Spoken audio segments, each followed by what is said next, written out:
The Magna Carta was signed just over 800 years ago here in Runnymede, a document that would have both civil and religious importance for England and also for the whole world. The backdrop to the signing of the Magna Carta was the growing tension between the King of England and the Pope over who had the authority to appoint the bishops of London and Canterbury. At that time, the King of England, King John, was probably one of our weaker kings. The Pope at that time, Pope Innocent III, was probably one of the stronger popes. And in this battle, the Pope eventually won. Because the king was unable to count on the support of the barons because he had conflict with them, he eventually surrendered to the papal legate in 1213, even laying his crown down at the feet in an act of submission. He also agreed to pay 1,000 marks per year, and that should any of his successors break that agreement, they would lose all authority in the realm. England was humiliated.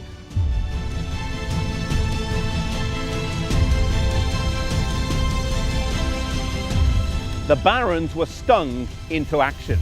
They would never be slaves to the Pope.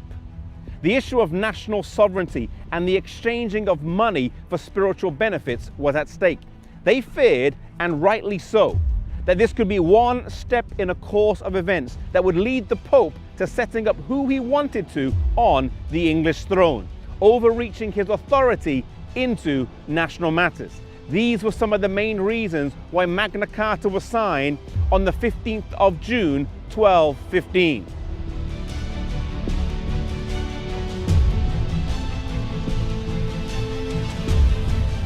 The first clause stated, "The Church of England shall be free, and hold her rights entire, and her liberties inviolate." This issue would rumble on for the next 150 years, and the money due to be paid to Rome lapsed over time and became sporadic.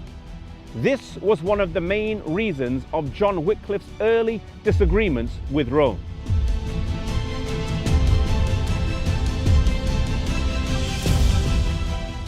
Another key aspect of the Magna Carta was the basis of law that it set up, that the king and the lawmakers were subject to the same law that they themselves wrote, that those accused were granted the right to be tried by a jury of their peers.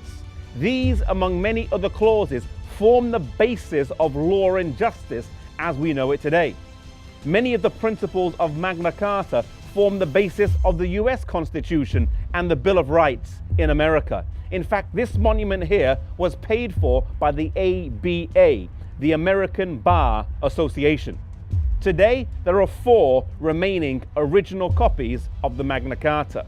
1 in the Lincoln Castle, 1 in St. Mary's Cathedral in Salisbury, and 2 in the British Library.